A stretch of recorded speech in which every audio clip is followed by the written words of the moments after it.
Hello, hello everyone. If you're, make sure you say hi when you enter the group or when you enter the live. Say hello. See who's joined me. Join me. Where you from? Make sure you wave. Say hello. Welcome to another broadcast of Ready for Relationship Live. Come in and join. Wave. Say hello. Relationship Live.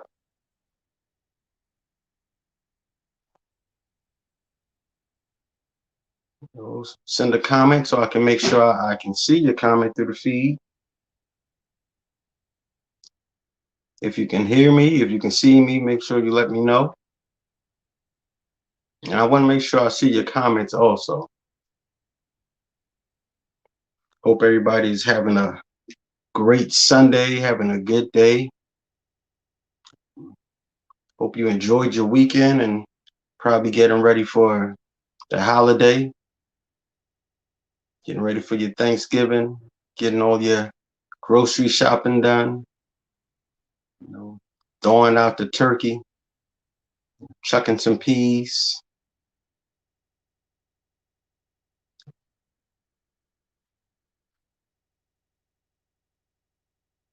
Hey, Nana, I see you. Thanks for joining, James. Thanks for joining you. Watching you around work. Thanks for joining. Hope you're having a great evening. Come on in and say hello. Come on, I'm gonna start up in a couple of minutes. I'm just waiting for a few more people to join the room. Send a comment. I want to make sure I can see everyone's comment also.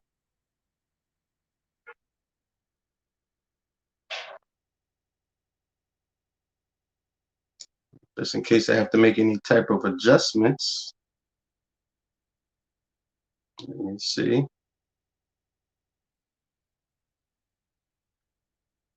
Okay.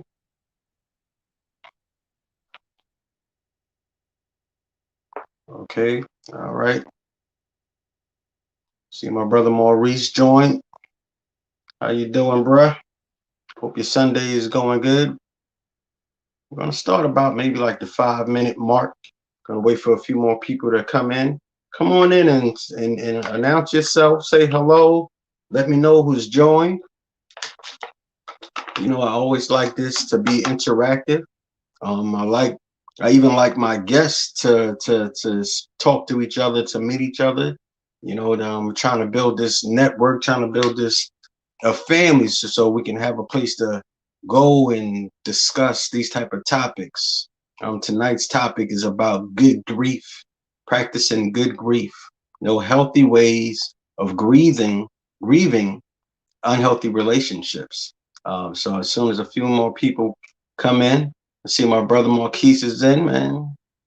Always a pleasure to see you. Always a pleasure to connect and talk to you. Hope you had a good weekend. Hope you had a good Saturday, good Sunday. I know we definitely gonna talk later. Come on in, announce yourself. We're gonna be getting started in a few minutes. Gonna get started in a few minutes. Let me know who's in the room. Tonight I have a very, very, very, very special guest that's joining me on this conversation about good grief. I'm sure she has a lot to offer, a lot of wisdom, a lot of experience, a lot of input to practicing good grief. We're talking about ways to practice good grief so that we can overcome unhealthy relationships. Unhealthy relationships. That's what we're talking about. All right, we give it about 2 minutes. Well, we're gonna start, and as you join, please make sure you comment, make sure you share. As I said, my name is AB Bracewell, and you're now part of Ready for Relationship Live, which is a broadcast I try to do every Sunday at 7:30 Eastern Time, where we just get together and we talk about a variety of relationship topics. The main focus of this broadcast is really to help each other and learn from each other, to edify each other, educate each other on ways that we can prepare to be ready for a relationship. And if we're in a relationship, ways we can take a good relationship to great, or how we can take a great relationship to fantastic. So, we're just here to learn from each other, to interact, to network, to comment, to share our experiences and share our knowledge. So come on in and join us. So tonight, as I said, we're talking about good grief, healthy ways to move past unhealthy relationships. Now, I don't have to tell you that, breaking up is a hard thing. Breaking up is tough, especially if it's a unhealthy relationship. If it's a good relationship, breaking up is tough. But if it's a toxic, unhealthy relationship, it can be even harder on us to walk away, when we to walk away from those type of relationships. We experience all type of emotions after a breakup. We experience sadness. We experience disappointment. We have this feeling of regret sometimes. We can feel manipulated after a relationship is over. This it could be a overwhelming feeling of hopelessness, once we come out of a relationship. And it's so important to learn how to grieve a relationship in a proper way so that we can prepare ourselves to be in a healthy relationship when the next one comes. I think that's a major part of our healing process. A lot of the times we get stuck in these emotions, we get stuck in these feelings of being hurt or feeling lost or feeling rejected. So much so that we kind of get in our own way of being prepared for the next relationship or for the next person that comes into our lives. Especially if we're an individual that may have experienced abandonment in the past. The end of a relationship can really bring up all of those feelings of abandonment, all of those memories of rejection. So, believe me, I can relate and I can empathize and I can sympathize with the emotions that we go through after a relationship is ended, after a relationship is over. Sometimes we start to feel worthless, or we can feel unworthy of love at times. This sense of fear can sit inside of us sometimes when a relationship is over. We go through that process where we're just constantly thinking of what went wrong or what happened in a relationship, where we become distracted. We can't focus at work. We can't focus with our children. If we're parents, we just can't focus because just the thought and the constant processing of a lost relationship can really overtake our minds. It can take over our souls. It can take over our hearts at times. And tonight, we really want to talk about healthy ways of grieving a lost relationship. Ways that we can grieve, where we can properly and appropriately move from one stage of grief to the next. It's so dangerous when we get stuck in one negative feeling of sadness or depression, or regret or rejection or whatever it might be. That can be a very dangerous place for us to be after we have lost or after a relationship has ended. So tonight we want to talk about positive, healthy ways of moving on and properly grieving a relationship. And I'm not here by myself. As I said, I have a very, very special guest with me tonight. Her name is Charlie Vox. Charlie Vox is a platinum, multi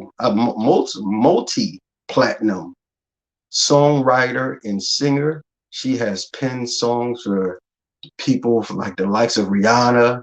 And there's so many other people. And she also have her own experiences with grieving, of losses of relationship, and finding healthy ways to move past and move on. So without further ado, I'm going to bring on my special guest, Charlie Vox, and I will allow her to introduce herself also, because I definitely don't want to do this injustice of leaving anything out. So please welcome Charlie Vox as she enters the room. Hey. Hey, how How you doing, Ms. Vox? I'm doing well. How are you?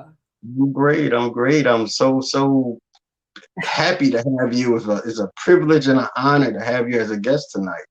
I am happy to be here. I'm very happy to be here. Okay, so is there anything I left out of your introduction? I know you're a multi-platinum selling songwriter, a great singer, just all around great person. But I'm sure there's something I left out of there. So introduce yourself to the people. Oh my goodness. So as you were giving me that grand entrance, I couldn't help but listen to all that you said before that. And I was just like, wow, I'm just a regular woman. You know what I mean? I'm just listening to everything you're saying. And I'm just saying to myself, I was writing all these notes. I have to be honest. Look, everybody, I got all these notes, right? So before I even begin, right, I just want to just be very candid and just say that I'm a little nervous with this interview, only because I think when we start talking about relationships and you're grown and you're of a certain age and you're not married, I think the first thing people think is like, okay, what's wrong with you? You know what I mean? But I think what I'd like everybody to leave this interview with is you're not a victim. You're going to leave the victor. You know what I mean? Once we finish with everything that we have to talk about tonight, we are going to be victorious in understanding that we just had the wrong pairing. Like we were just with the wrong people. We had big hearts and we were just with the wrong people. So with that being said, I'm going to add to my introduction of myself. I'm just a regular person that writes songs about grieving. Okay, I love your humility. I love your humility, but I'm sure you're very special. You're more than just a regular person. Well, But I agree with everything that you said about moving from being a victim to being victorious. yeah. And then, that's the whole purpose of us talking about this topic tonight of good grief, because there's times when we do come out of a relationship, whether it's a healthy relationship or a toxic relationship, and we can fall into that victim mindset. Right. And through our grieving process, which is very unhealthy, and then we can get stuck in that certain state of mind, or we can get stuck in those state of emotions, and before you know it, we become toxic to ourselves. Mm-hmm. So it's so important for us to have this conversation tonight about how to properly grieve in a healthy way. So my first question to you is, how do you find good grief? I know it probably sounds like what's the word I'm looking for? Oxymoron. Yes. Good grief. Yes. But as we talk and have this conversation, I'm sure people will understand what good grief is. So how do you define good grief? So first, I wanted to look up the word grief, right? Because we all have our own interpretation of what grief is, but I wanted to make sure I understood what the word grief was, right? So grief is deep sorrow, especially caused by someone's death, right? So I guess when we're thinking about relationships and romantic relationships, when you end a relationship, it does feel like a death, like your heart is broken. And that in essence can feel like the death of a loved one. I wanted to mention that I feel like the nature of all relationships are the same. So the love you have for your family, the love you have for your mother, your father, the love you have for a sibling, the love you have for your friends, it's different from romantic love, but love is still a positive exchange of, it's just a positive exchange, basically. Mhm. So if you are in a relationship with someone, if I have a friend, you know what I mean, my best friend, and I'm with this girl every day, you know, we're 15 years old, we're with each other every day. We spend so much time together in school, and, you know, we do our homework together. We talk about boys together. Oh, this boy is cute, la, la, la, la, la, la. And then she does something to her. You know what I mean? What's the difference between that and being in a romantic situation and somebody does something to hurt me? You know what I mean? Or if she goes away to college and then, you know, if I'm in a relationship and then somebody breaks up, what's the difference? You know what I mean? Or if a Mhm. parent passes away, or if I'm in a relationship and then I get a divorce, what's the difference? You know what I mean? There is a clear difference, but you Mhm. still have to, there's still a grieving process. Yeah, The process exactly. is different, but you're still grieving. You Yeah. understand?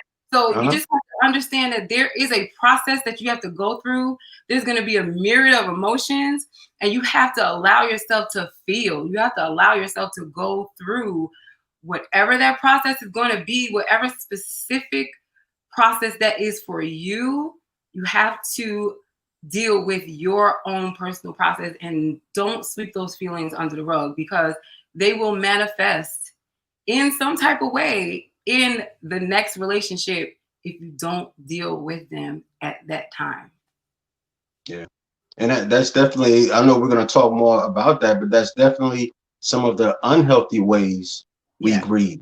When we try to sweep our feelings under the rug, we try to deny them. You know, Right. we try to ignore them. And Mhm. as you said, we might be able to sweep them under the rug in one area of life, but they're definitely going to pop up and they're going to manifest somewhere else. Absolutely. We may try to hide them when it comes to relationships, but then we start falling off when it comes to our work, or we start it start affecting the way we interact with family members. Right. So yeah, that's one of the unhealthy ways that we grieve a loss of a relationship.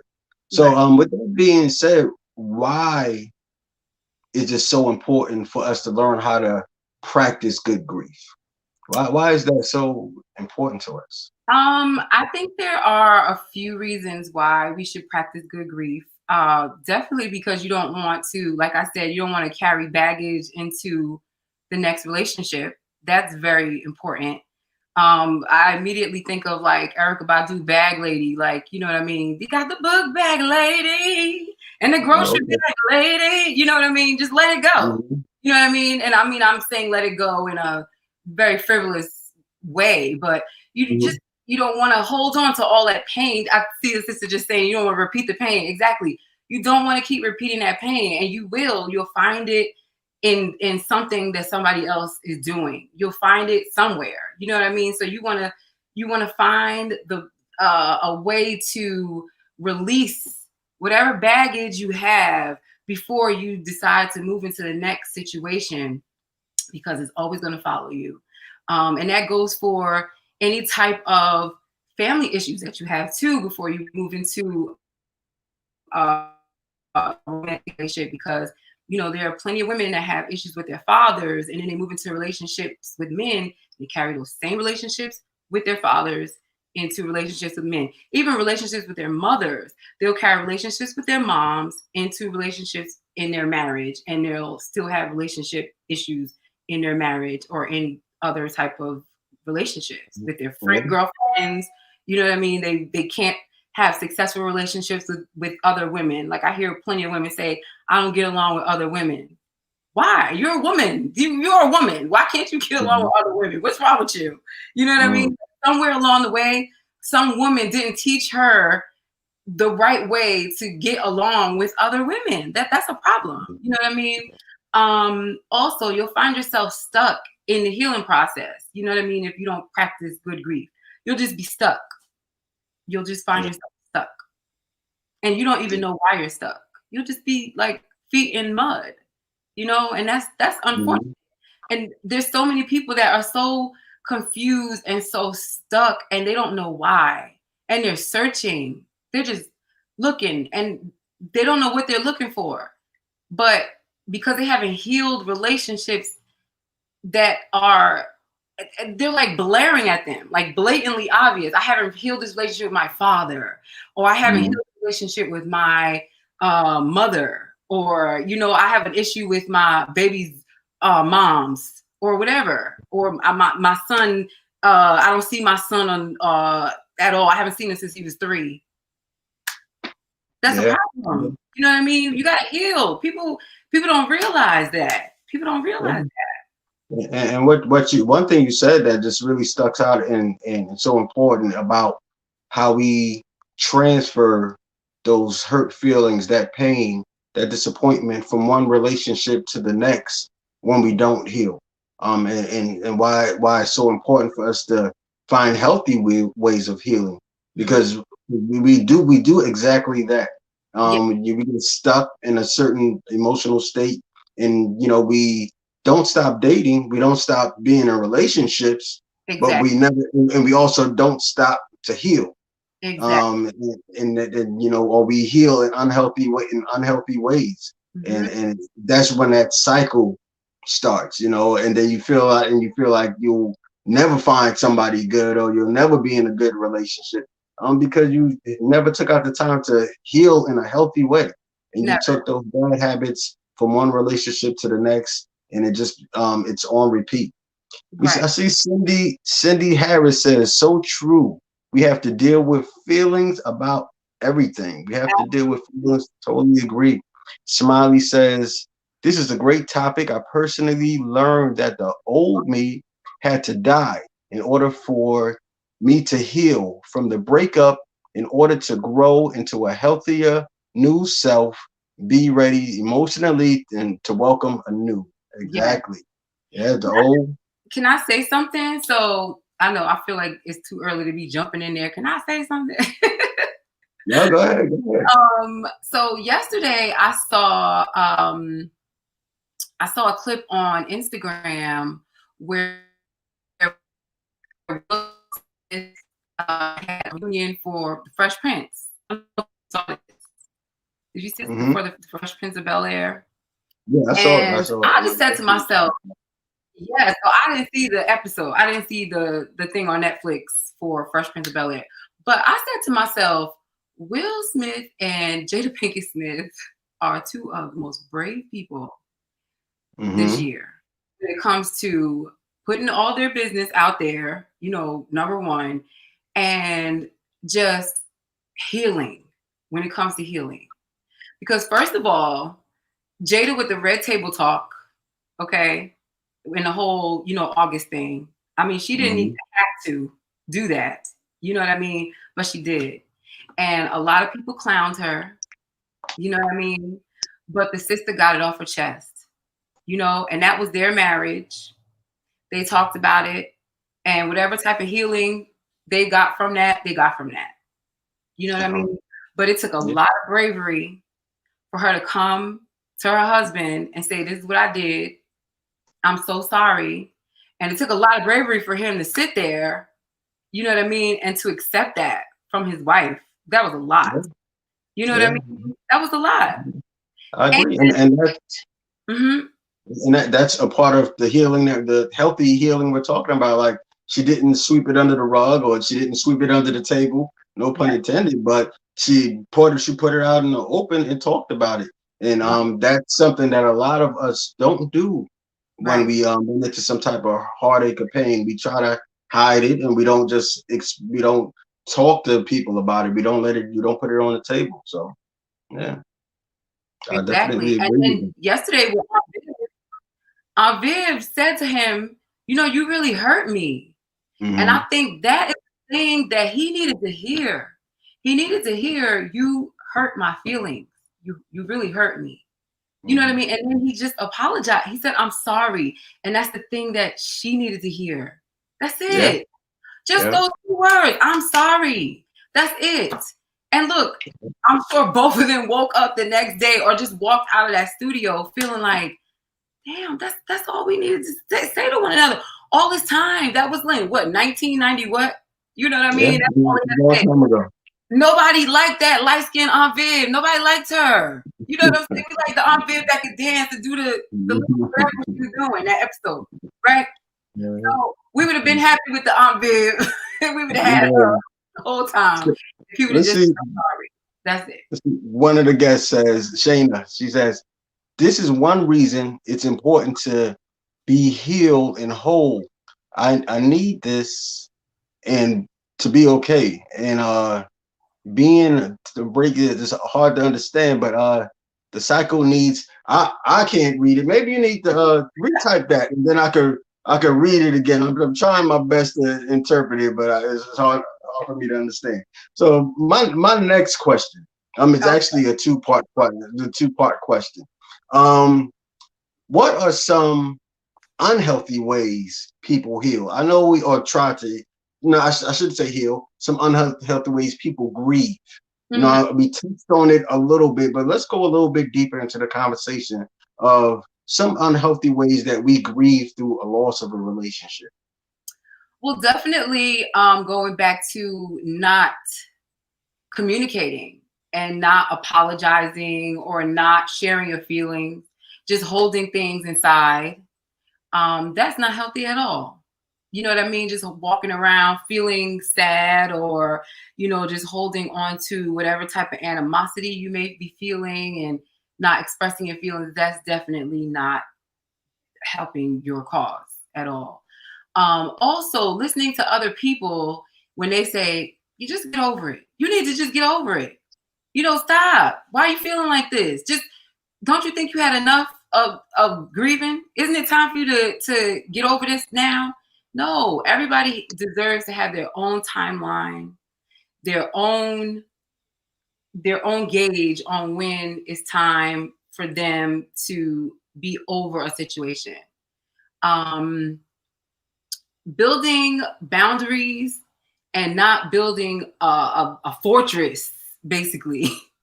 I know it was like at one point I didn't trust anybody, like anybody at all. Like it didn't matter, like especially on social media.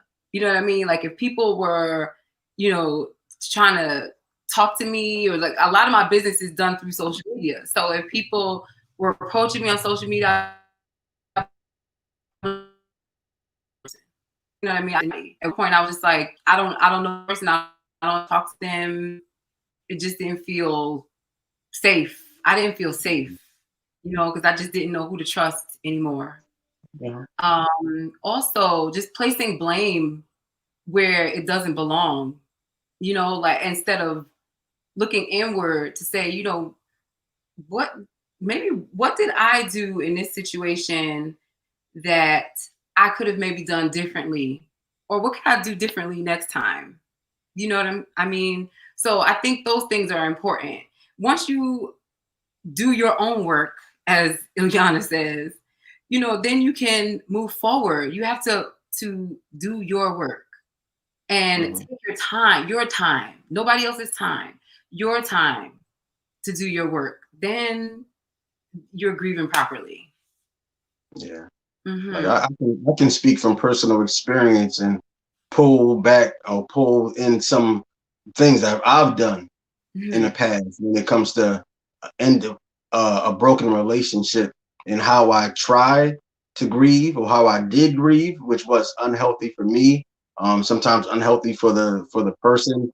There's times where I turn to just partying crazy and drinking and going out, really just trying to, I guess, camouflage the pain or trying to hide the pain. That's a part of, trying to sweep it under the rug and find things to distract me, opposed to really going through it and experiencing it. Because eventually, after all the party, all the drinking, all the smoking, all the women I try to use to distract me, I eventually still had to go through the pain in order to heal. Like it didn't go away. And I think that's the problem. a lot of people and a lot of us have when it comes to trying to grieve a loss in an unhealthy way. You know, we try to find all these things to hide it or to run away from it, opposed to, you know, just going through it. Because for one thing, it's natural. You know, if you're coming out of a relationship, if a loss of a loved one, like, you're going to experience grief. Mm-hmm. You know, it's abnormal if you don't experience it. It's and even abnormal if you try to deny it. So you're gonna experience it. So we shouldn't be surprised and shouldn't try to hide from it. We really have to learn how to go through it in the most healthy way possible. Right. You know, it's where it doesn't, like I said before, it's where it doesn't damage us, where we don't become toxic. Because that's exactly what started to happen to me. I came out of an unhealthy relationship, and, you know, I started to turn to toxic ways of grieving, and became toxic to myself. You know, I got in my own way with a lot of the behaviors and the decisions I was making. Mm-hmm. So, you had something to add? No. I was just listening. Okay. Mm-hmm. Okay. So, Shayna, I think she rewrote it. She said basically she was saying that we need to heal and be whole. We can break the cycle, then instead of the cycles breaking us. Thank you. We got it. Yeah, Focus James, one of my good friends. I'm actually gonna have Focus on the show next week. She a woman of wisdom. Focus says distract yourself. People mean well to tell you to distract yourself because they don't know how to heal. That will cause even more feels. Yeah, y'all making me look like I can't read. Feels of overwhelmed and cognitive dissonance. Yeah, okay. See, y'all can see it. Okay. It wasn't me. It wasn't me that can't read. So let's go. I got another question for you. Okay. What are some of the misconceptions that people usually take on or believe when it comes to grieving? What are some of the things, like, for example, I often hear the best way to get over an old lover is to get under a new lover. And so what are some of the false teachings and misconceptions that you have heard about healing from a lost relationship? Well, definitely that one. You know, like, I hear that one the most. You know what I mean? And that doesn't make any sense, because yeah, you need to make sure that you are fully healed from one situation before you jump into another situation, for sure. That's really that's a big one. That's a big one that we often hear. Yeah. That's a big one. It really is. Yeah, I don't. And that's the one that people teach that a lot, and you know, they really believe it. And I wonder why people believe it. Like, do they put so much emphasis on the relationship itself, like just being in a relationship? What is so important about being in a relationship with somebody else that you don't take the time, that the important part is not healing yourself, that the important part is just being in the relationship part? Yeah. But, you know, kind of like what I mentioned before, a lot of us are dealing with all types of attachment issues, all types of abandonment issues. So the loss of a relationship can really take a person back and you know, trigger those memories, trigger those emotions of being abandoned. Or so we can develop a fear of being alone. So we will run to the next person just so we don't experience that pain of being by ourselves, or the memory of being abandoned in the past. And sometimes that can come with what you were saying, like with daddy issues. It can come with mommy issues. It can come with all type of issues, something that, you know, stems all the way back to our childhood. but it's still manifesting now in our adult relationships. Right. That's why that's why you see people don't really heal. They just go from relationship to they afraid to be alone. Right. People are afraid to be alone and sit down and look at themselves in a mirror. Yeah, that's true. And I mean, just speaking as a woman, like I see so many women, or I hear so many women, especially younger women, not so much older women now, because I think we kind of figured this part out. You hear a lot of younger women say, you know, I'm going to be married by this age. I'm going to have this by this age. I'm going to do this by this age. And I think they don't really understand that it's not that. Marriage is a beautiful thing, right? Marriage and family is a wonderful thing, but it does not have to be the at the top of your list. You understand? It just doesn't have to be all the way at the top of the list. If it happens to you at a certain time,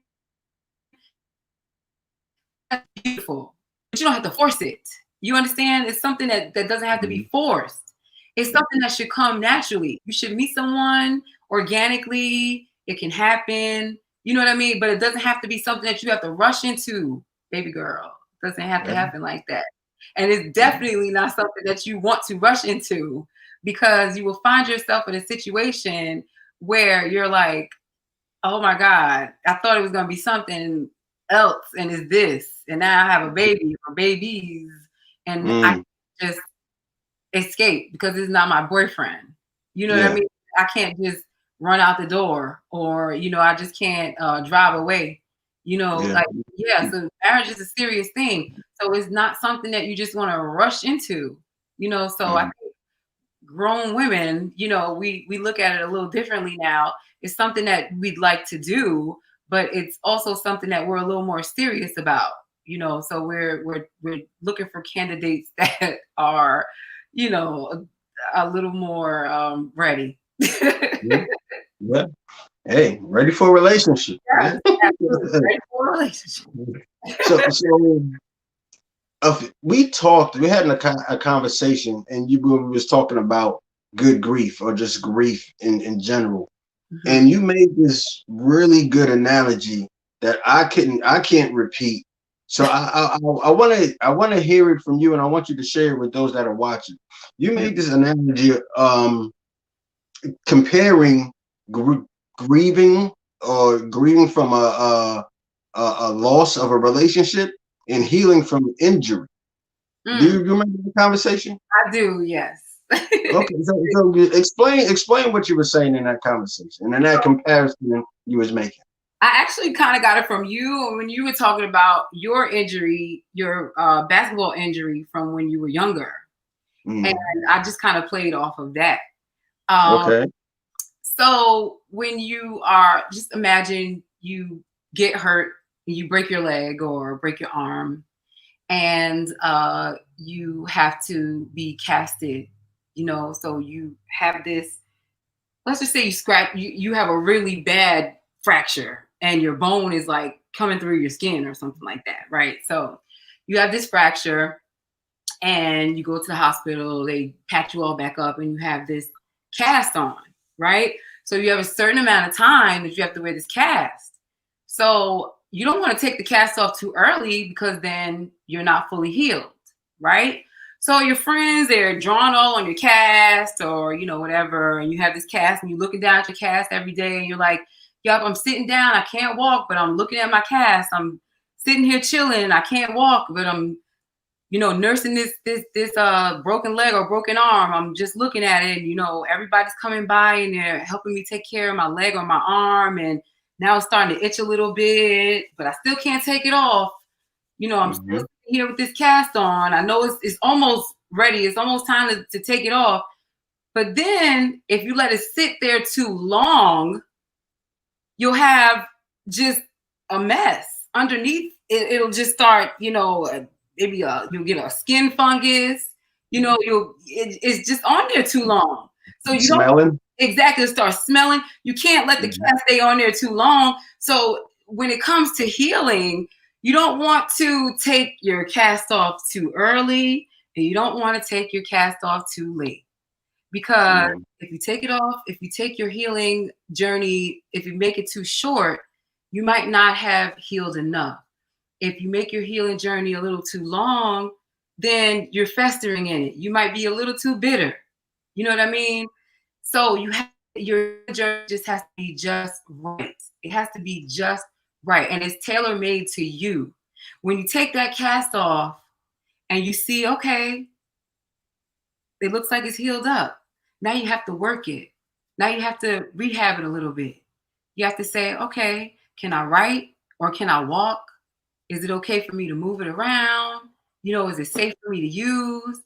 You know, and then you say to yourself, all right, now I can get back in the game. Now I can, maybe go for longer walks. Maybe I can, write a little longer now.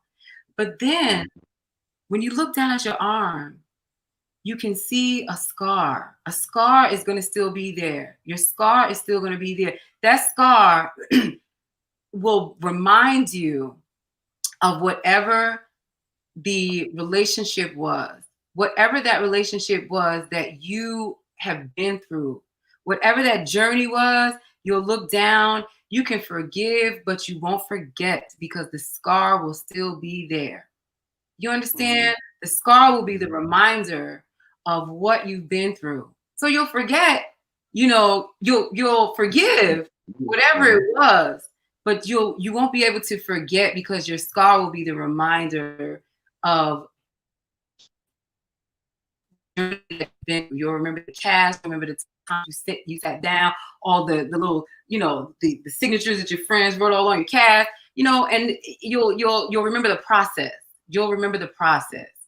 So yeah, that was my little story that I told you. Okay. That's great, and that's why I know I couldn't repeat that. That's why I really wanted you to tell that story.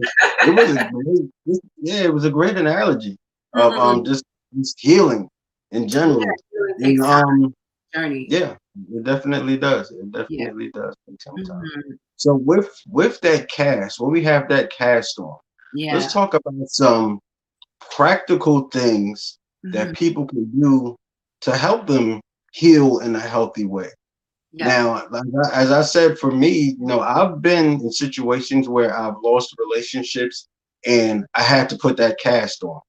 A lot of times when it comes to our physical brokenness, when we put on a cast, we just need to sit still. But when it comes to emotional wounds at times, when you put the cast on, you still have to do certain things in order to get better. You can't always just sit still.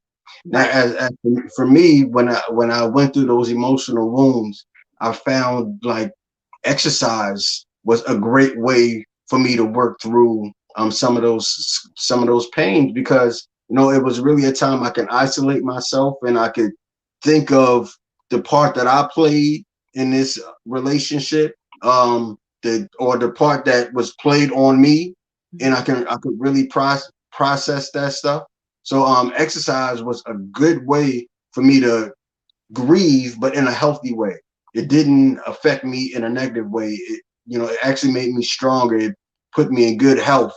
And I guess it actually made me look a little better for the next person I was, put a little muscle on. So that helped me. But also aside from the exercise and some other techniques I used was just listening to music. It wasn't until I got my heart broken or was in that pain till I really started to understand what these love songs was all about. Really sit down and listen to the lyrics. But it was also healing for me. It was a way to verbalize what I couldn't verbalize. It was putting my emotions into words for me. And that was definitely a part of my healing process. Just listening to sad music. I cried. I was all snotty and all that stuff, but I went through it. I didn't try to ignore it. I went through it, and so of course, prayer, meditation. There's some practical things that people can do in order to grieve in a healthy way. So what about you? What are some of the things you've done in order to come out on the other side in a healthy way, opposed to turning to a something that was damaging or harmful to you? So definitely prayer, meditation, time with God. You have to remember that you're not alone. When you come out of a relationship with someone, usually you spend a lot of time with that person. You have to remember that you're not alone. So you have sometimes you reconnect with friends that you haven't spoken to in a long time. And that's important too. You can also pick up hobbies that you maybe haven't connected with in a while that you might have put down in those relationships. I can remember in my past relationships, I'm a songwriter. I'm a natural songwriter. This is how I know my relationships are toxic, when I put my music down. You know what I mean? Because that's something that's God given. You know what I mean? Mm-hmm. If I'm putting So my music down, journaling. right, journaling, exactly. Mm-hmm. If I'm putting down my music or songwriting, then I know that I'm in the wrong space, because I should be more creative. You know what I mean? In a relationship that is flourishing,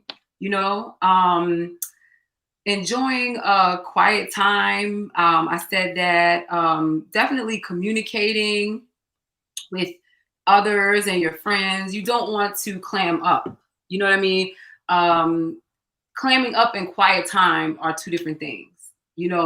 Meditation and clamming up are two different things. Counseling, that's very important. Just vocalizing your feelings, that and hearing yourself say what it is, like what the issue is very important too. Because when you can hear yourself say whatever the problem is, or whatever the issue is that's bothering you, that can be resounding as well. Yeah, I agree. Those are some great techniques, some real practical ways that people can take from this conversation and implement it in their own lives. If they're dealing with grief, or if they're trying to get over pain and heartache. Right. We have Marquis. He also gave a suggestion. He said sometimes we need therapy beyond what we think, and exactly that's part of communicating. Sometimes we don't have anybody in our lives to talk to, and we have to turn to a therapist. I'm definitely a supporter and encourage that, because that's my field. That's my field. So yeah. We have a question from Maurice. He says, after the grieving process is completed, how do you feel about revisiting the relationship and trying again, assuming you are both healed? Is that question for me or for? That's for both of us. I think, I think that's a possibility. You know what I mean? As long as you have a conversation, it all comes down to communication, because you have to see where you both stand, like at that point. You know what I mean? You can't just jump right back into where you were. You have to see exactly where you both stand at that point. It can't just pick right back up where you left off, because people grow, like especially after having some type of grieving process like this. You have to see exactly where your mental is. Like each individual person is going to grow in their own way. So yeah, I mean, it's a possibility, but people have to see where they are. Yeah. I think the important part that he put in there is assuming that you're both healed. I Yeah. think if you guys are both healed and there's still love, there's still a connection, what's stopping you from giving it a try? There's no guarantee that it's going to work out, but hopefully the both of you learn from the mistakes that you made, picked up some good lessons, and coming to the retry, as a changed person. But if you haven't gone through that healing process, and you're just trying to get back together because you miss each other, that can be very dangerous. But Right. that just the fact that you said assuming that you're both healed, like I have nothing against trying that again. Because you know, as long as there's still a connection there, there's still love. You know, why wouldn't you at least give it a try? You know, some forget what people say, what people might think. You know, because that happens a lot. That stops us from trying again with someone that we broke up with or a relationship that ended. We worry about what people might think, people might say, but hey, if you guys are on the same page, like Charlie said, and you communicate, hey, why not try again? I have nothing against that at all. Mm-hmm. Nothing at all. Are there any more questions? Any more questions? Let's see if there's any comment. Dolena said, anything I possible when anything is possible when we put first love first. Put Yes. our first love first. Cindy said you shouldn't go back to the same way you left. You shouldn't go back the same way you left. Absolutely.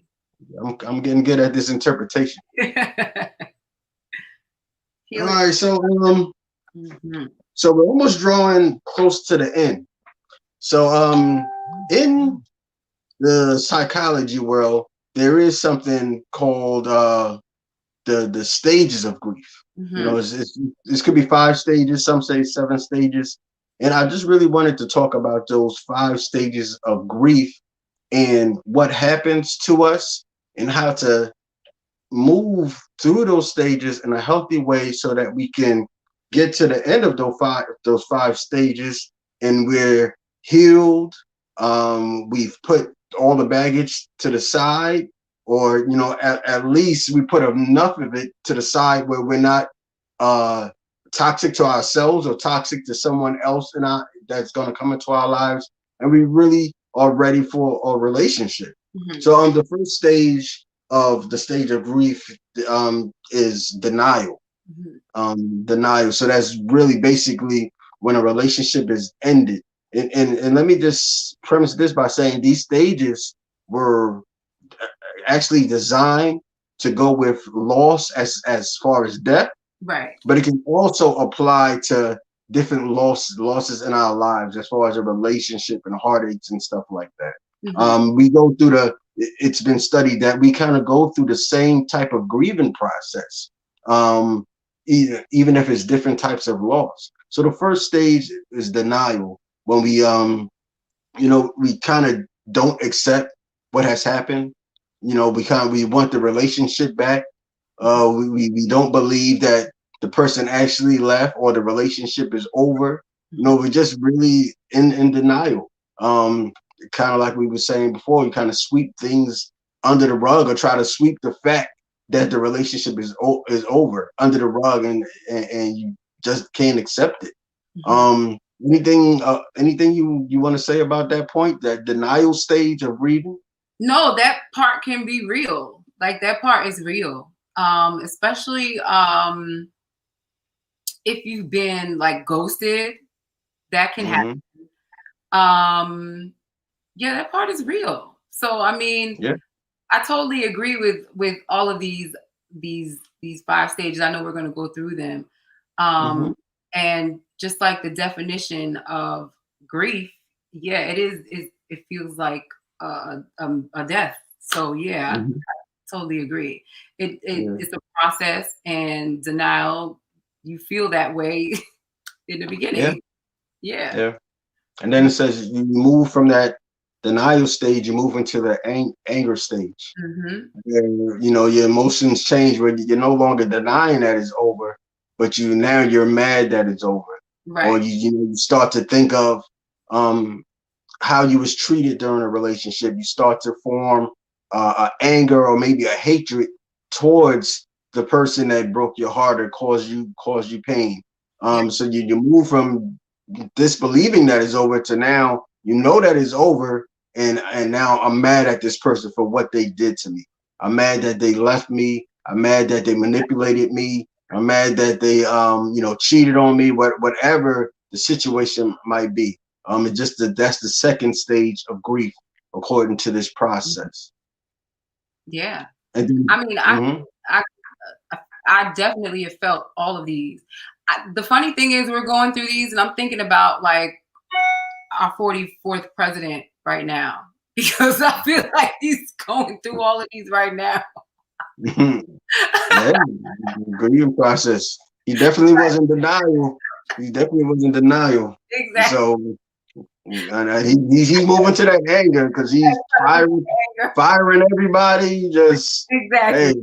Hey, so let's see if he's gonna move to the next stage, which is bargaining. Bargaining. You know, then bargaining where we say, hey, if I change, can we get back together? I can do this differently. I can do that differently. Right. What did I do wrong? We're trying to bargain and trying to negotiate to get this relationship back together. That's the third stage of grief that people often go through. So we'll see if our president start bargaining or something. I don't know. Maybe can I be on your cabinet or something? I don't know what he's gonna say. Right. But and then the fourth stage is the depression. Right. You know, I guess that's when everything sinks in and the sadness takes over. The relationship is over, is done. And a lot of the times, I think you fall into that depression when you start to feel like that sense of hopelessness. Yeah. You know, you might have been in a relationship for 3 years, 4 years, and now you're by yourself again. And there's you can't really see any potential for another love, another relationship. So you start to fall in that depression, that sadness, whatever many things might trigger that feeling. And then the last stage, it says the acceptance. Acceptance, yeah. Acceptance that is over, when we embrace the fact that this relationship is over, and we start to rebuild, we start to heal, and we start to try to move on with our lives. And these are interchangeable, right? Like they don't have to go in this order. Yep, it's definitely steps. They're interchangeable. They go back and forth. You can hop from one to the next. Definitely. Right. Definitely. Let me read some of these comments. Marquis says the chemistry and organic balance will matter, Maurice, in trying to revisit this. A.B. Bracewell stated the connection and the thought of feeling of love is needed. Okay. Jilna says, sometimes get your vocals ready. I'm coming back to you. I know you're always ready. We got a treat for you. We got a real treat for you. But I'm going through these comments. Sometimes the loss of a significant relationship feels like a death to us. Yes, it definitely does. Definitely does. Focus says denial is the way of survival. Yes, it is. It is. Especially when your mental and emotional are overtaxed. It's a stage that may need to support and get through because one can get stuck. Yes, getting stuck. We definitely spoke about that. See, this is a part that we actually didn't mention. Some of the unhealthy ways that we try to grieve, like self-harm. You know, self-harm, people cutting. It goes as far as suicide. It goes as far as suicide. You know, and that's some of the unhealthy ways people grieve with the loss. Yeah. You know, it happens every day. It happens every day. Right. So thanks, Dolena, thanks for adding that part. I totally forgot to even mention that. That self-harm or that suicidal behavior is rough. Can I just say this last thing? Social media, just know when to give yourself a break. Because it can be a lot. It can be a lot. Especially when you have a lot of, a lot going on social media. Sometimes give yourself a break, give yourself boundaries. If you have to unfollow some people, that's okay. You know what I mean? They'll get over it.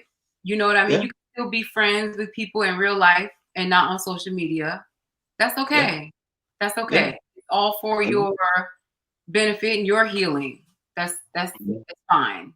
That's the boundaries you was talking about, like setting appropriate boundaries. Like sometimes you have to block people. You have to delete phone numbers. You never know if your route to work takes you past the house of an old lover, you might have to find another route. That's right. You know, you have to create those boundaries in order to heal, because Exactly. constantly seeing those people or hearing from them, it causes it makes it even harder to heal from a wound. Right. So keep your cast on as long as you need to until it's time for you to take it off. You'll be fine. This was a great conversation. It was. Thank you for having Thank you. me. I was very Thank you. Thank you for being a part. Thank you for don't. You did great. Don't be nervous. Thank you so Nothing much. to be, and I'm sure you're not going to be nervous now. But before we even go into the treat that I mentioned, please tell the people where they can find you, how they can follow you. As I said, Charlie Vox is a multi-platinum songwriter and singer. So you guys, please go support her music, support her songwriting, to support everything she's doing. But yeah, please tell the people where to find you. So right here on Facebook, you can actually find me on Facebook at Charlie Vox Official. That is my artist page. You can find me on Instagram at Charlie Vox Official, and that's Vox VOX. You can probably see it somewhere down there. You can also find me on Spotify at Charlie Vox. I actually had a song that was released. Is today Sunday? So it was released on Friday. It's called Acting Fake.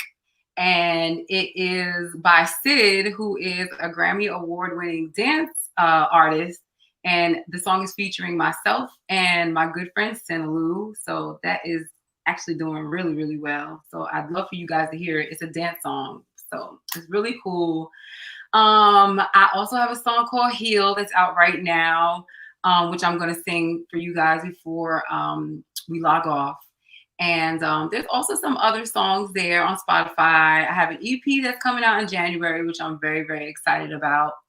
Yeah, and there's a lot of music on Apple Music and also Spotify. So yeah, you guys can find my music there.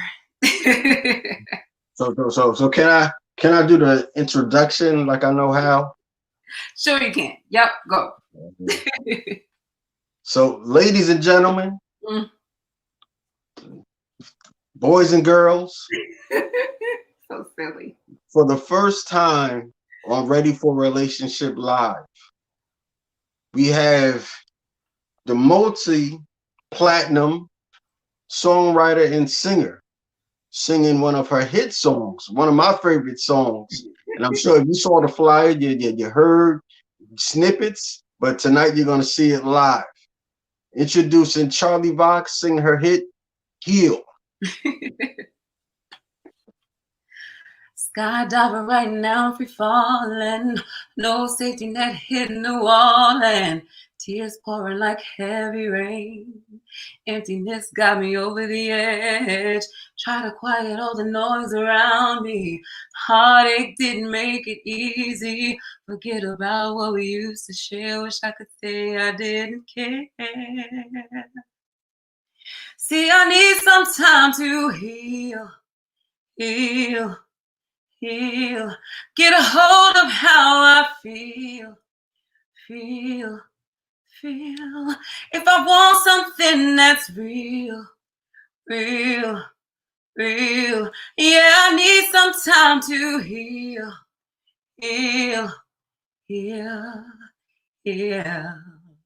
Sometimes I cry right out of the blue, even though it's been a month or two. Question why is all I do. Trying to stitch the open wound. It's hard looking back. Ooh,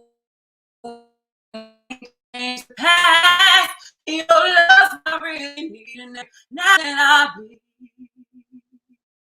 See, I need some time to heal. Get a hold of how I feel. If I want something that's real. Yeah, I need some time to heal. Oh, yeah, I need time to heal. Get a hold of how I feel. feel. If I want something that's real, whoa, I need some time to heal, heal, heal.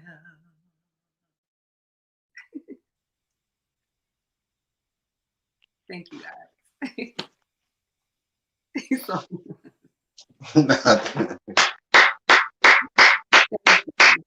That was beautiful. Thank you, thank you, thank you. And where can they find that song? You can find it on Apple Music, or you can find it on Spotify, Tidal, anywhere you can download or stream music. Google Play, it's everywhere. Thank you. Thank you for blessing my broadcast. Thank you for blessing me with a great conversation. Thank you. Beautiful voice. Anytime, anytime. So we've come to the end of the show. Once again, my name is AB Bracewell. You can find me right here on Facebook under AB Bracewell, or you can go to my website, readyforrelationship.com, readyforrelationship.com. As I always says, this whole broadcast is inspired by my book, Ready for a Relationship, where I write about good grief. I write about a bunch of other topics about healing, about communication, about getting closer to God and building our spirituality in order to be better prepared for the person that God is bringing into our lives. So once again, I thank everyone that participated, everybody that commented, had any questions. Please share this, check out the replay. And if you have any questions, you can just hit me up in my inbox and we can connect like that. Hope you have a great night, have a great week, and have a great holiday.